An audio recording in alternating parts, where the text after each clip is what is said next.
Welcome to That's Good Sports. I am Brandon Perna, the post-season postmaster, whitey-tighty skid mark talker of NFL football. Today I'm breaking down 4 playoff games. I did such a good job last weekend that none of you asked me to do it again. We've got Texans versus Patriots, Steelers versus Chiefs, Seahawks versus Falcons, and Cowboys versus the Packers. The one thing I guarantee here is that half of those teams will lose. Jesus Christ, I am digging deep for analysis there. That's Good Sports.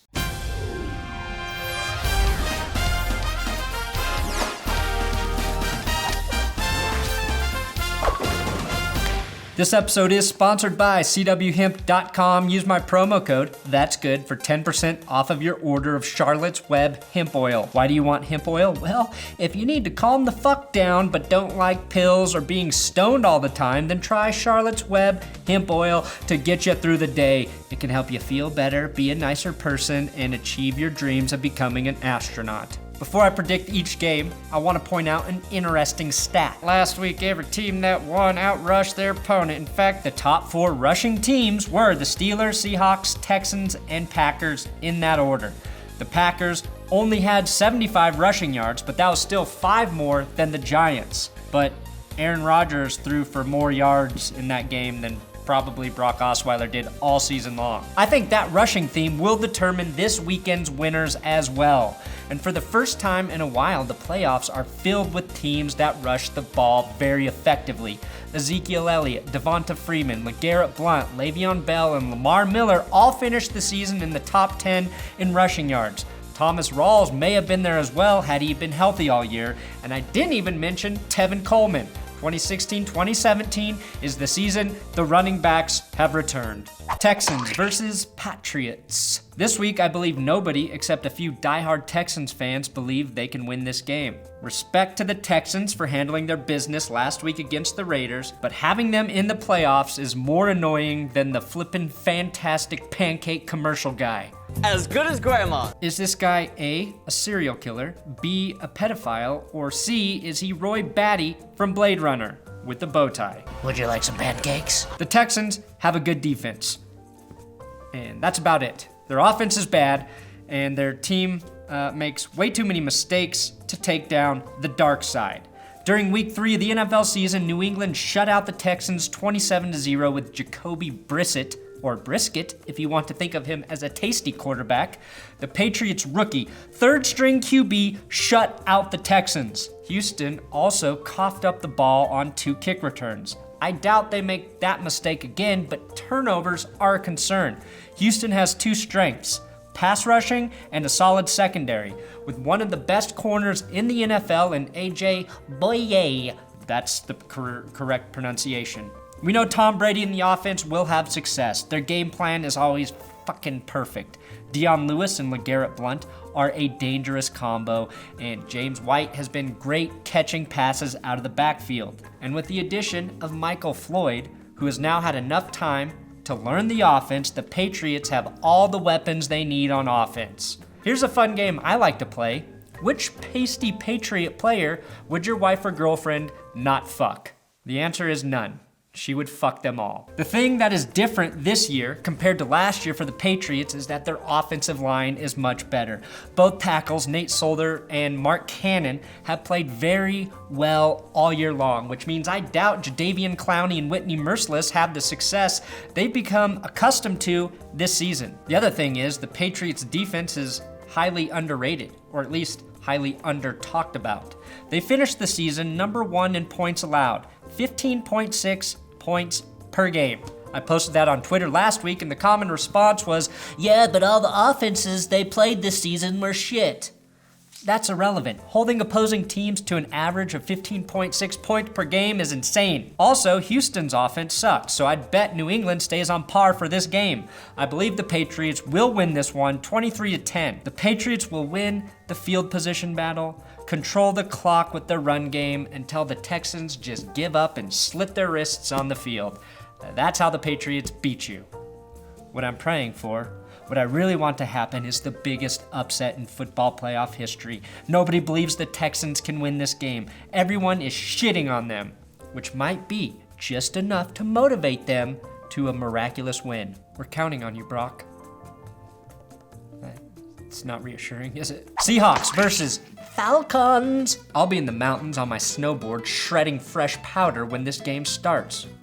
Which sucks because I'm really excited for this matchup. The Falcons and the NFL's best offense will face the perennially great Seahawks defense minus their star Earl Thomas. Last week, against the Lions, Thomas Rawls was the reason the Seahawks won the game. He's a tremendous runner now that he's healthy again. And if Seattle wins this game, it will be because of Thomas Rawls.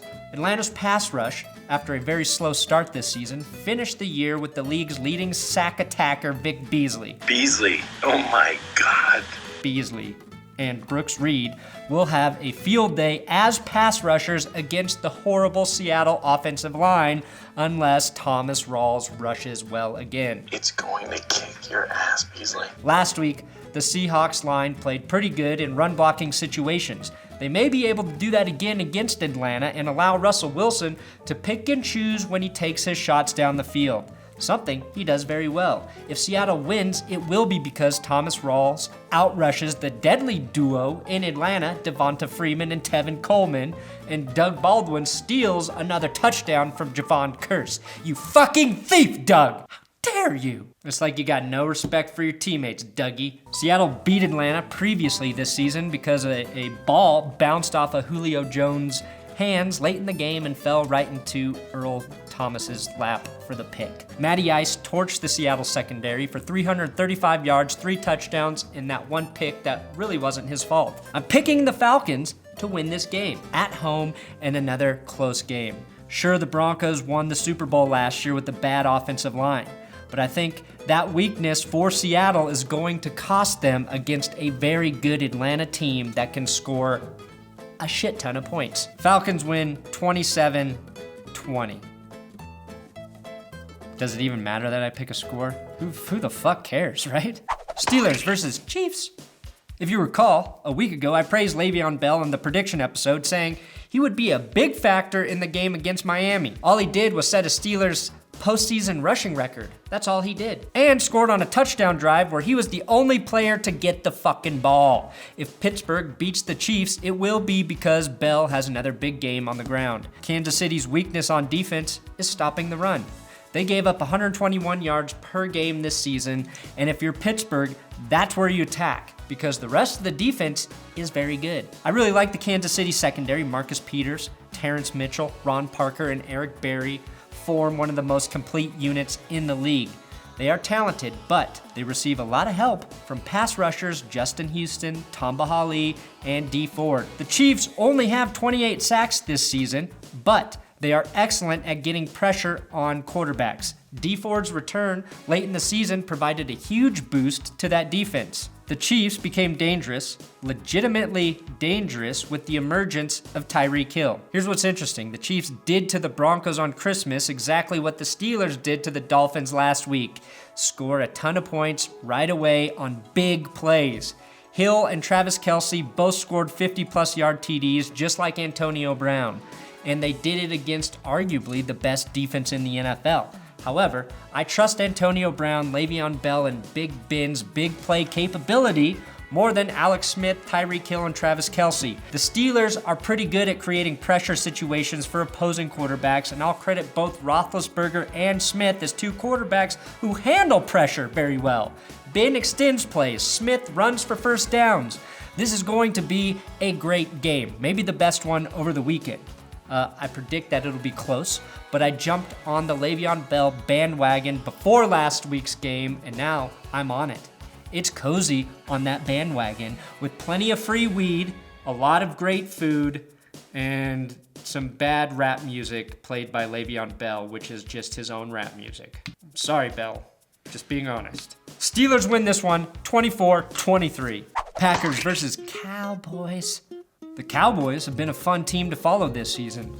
Love them or hate the fuck out of them, there's no denying Zeke the Freak Dak Prescott and the O-line are a legitimate force to be reckoned with. Zeke and Dak will go down as one of the best rookie offensive duos for their rookie season in NFL history. The dominant line in front of Dak Prescott with Travis Frederick, Zach Martin, Ronald Leary, Tyron Smith, and Doug Free have given him a luxury most quarterbacks don't have: a tremendous rushing attack and ample time to throw the ball. He's got days to throw the ball.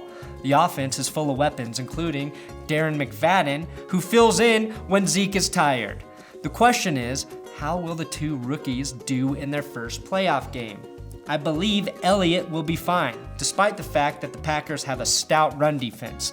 It's easier to be a rookie running back in your first playoff game than it is to be a rookie quarterback. Luckily for Prescott, the Packers secondary is still banged up. I believe Dallas can contain Dayton Jones, Clay Matthews, and Julius Peppers. I feel like I'm forgetting to mention somebody on the Cowboys offense. Oh yeah, Des Bryant, who nobody really talks about anymore. The Packers are not going to rush on the Cowboys for two reasons. They don't really have a running back, and the Cowboys finished the year allowing the fewest rush yards per game. The Packers won't have Jordy Nelson, and when you look at them, you sort of see the pack as only having one great strength: Aaron Rodgers. The problem for Dallas is Aaron Rodgers is just doing magical things as a quarterback right now.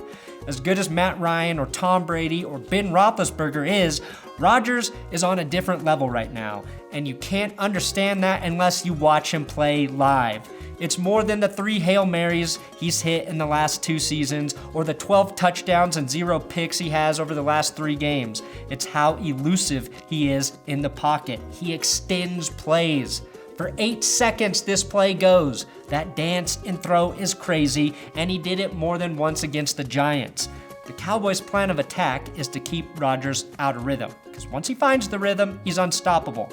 And if you keep Rodgers off the field with long offensive drives, you can stall that offense. The Giants did it early and it worked, but the Giants have a much better pass rush / defensive line than the Cowboys. Linebacker Sean Lee could be the difference maker for Dallas, but behind a very good Packers offensive line, if Rodgers has time, he will pick apart the Dallas secondary. This game may turn into a high-scoring affair. Both offenses are dangerous, but I'm betting on Aaron Rodgers. Packers win this one, 33-28. Sorry, Dallas fans. The inexperience from your star players kind of concerns me. Even though they've been great all year and have shown really no cracks in their armor. Thanks for watching another episode of That's Good Sports prediction episodes. Make sure you subscribe to my channel, That's Good Sports. Give me a follow on Twitter at Brandon Perna if you want to talk football with me or talk shit about football with me. Either way, it's fun. And give some support to my sponsor, CWHemp.com. Get your Charlotte's Web hemp oil now. Promo code That's Good.